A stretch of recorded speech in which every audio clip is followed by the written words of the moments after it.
Një vit e gjatë me konsultime për vëmendje tek Tirana. Kush do të udhëheq garën e Tiranës? Në respekt të gjithë kohës që ju konsumuat gjatë gjithë ditës sot, vendosa të qëndroj si jo zakonisht për t'ju thënë disa gjëra. Spari kemi pasi proces shumë frytëdhënës besoj të një përmbledhje të gjithë ndjeshmërive dhe opinioneve që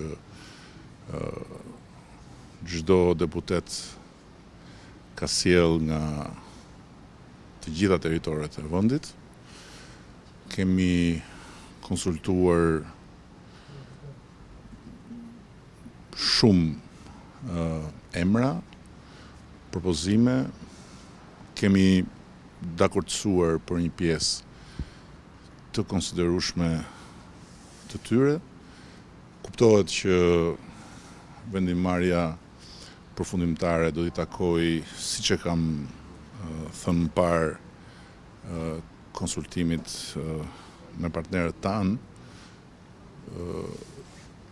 sepse e përsëris bëhet fjalë për kandidat që nuk i përkasin vetëm një force politike, por që i përkasin të gjithë këtij koalicioni.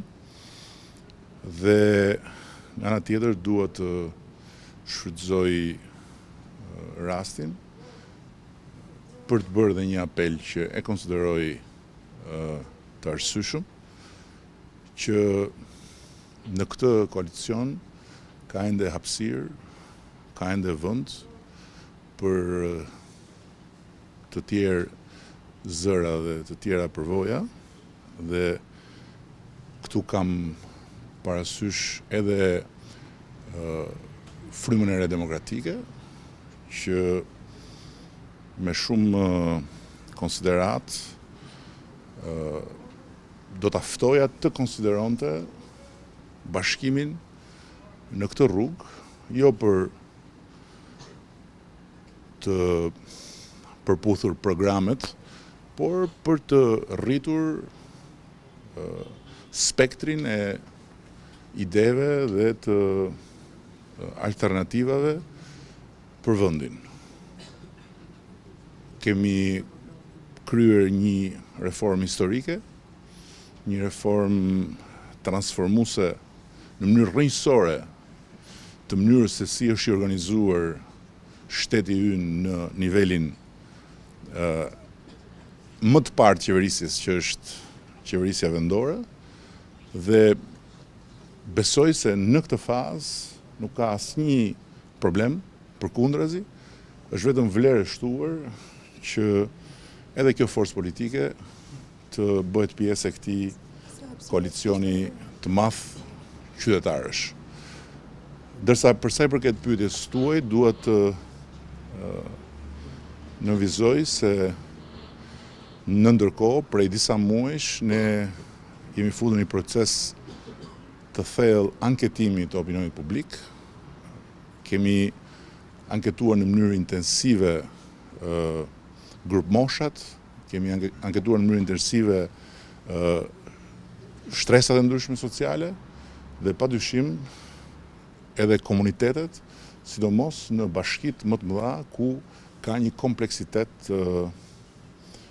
më të madh dhe ku edhe zgjedhja është më komplekse, ndërkohë që sot kemi rënë dakord për të bërë edhe disa anketime tjera në disa pika ku kemi ende dilemë, dhe sigurisht në këtë proces anketimi dhe marrje në konsiderat të opinioneve të publikut, Tirana ka zënë edhe vendin kryesor, kështu që besoj në pak ditë do të jemi në gjendje që të harmonizojmë këndvështrimin ton me këndvështrimin e opinionit publik të kryeqytetit. Me zotin Dule, keni komunikuar? Apo? Patjetër që kemi komunikuar, dhe do të takohemi, besoj, në këto 2-3 ditë, dhe do të shohim se ku gjendemi në këtë proces ku Partia e Bashkimit të Njeriut është një aleat i yni dhe pjesëmarrës në qeverisjen e vendit. A kryesojnë sondazhet në Partinë Socialiste ministrat kabinetit të Rami? Ne jemi fokusuar shumë tek profili. Pra, në radh parë, çka është më e rëndësishme për ne është të identifikojmë profilin që qytetarët presin në këtë garë për Tiranën, që për ne më shumë se sa një garë elektorale, është një garë për të ardhmen, duke pasur parasysh që Tirana ka 4 vjet që nuk qeveriset, dhe duke pasur parasysh që në 21 qershor Tirana do të ndahet nga një kryetar bashkie që në historinë e kryeqytetit nuk do të mbahet mend për asgjë. Mjafton t'ju kujtoj se ka qenë dikur një Xhemal Tafaj, cilin asnjëri nga ju, po as unë, nuk e kemi njohur, por jam i bindur që të gjithë ju e dini se është dikush që si kryetar komiteti vuri ca drita në Tiranë. Për të vazhduar pastaj me kryebashkiakët e pasrënies regjimit komunist, të cilët që nga i ndjeri Salik Elmendi, që edhe ai për atë kohë bëri diçka dhe do të kujtohet për disa kioska dhe disa njësi shërbimi, qofteshe kështu me radhë, por diçka bëri, tek një tjetër që hapi një fazë të re ndërtimesh të kuturueshme, cilat më shumë e rënduan se sa e zhvilluan qytetin, por prap diçka bëri.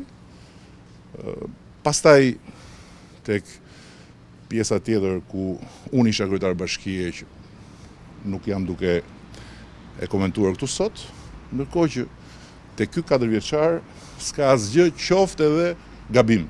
Pra asgjë. Thjesht ju e dini atë shprehjen, ashtu hyni, ashtu doli, Kastravec.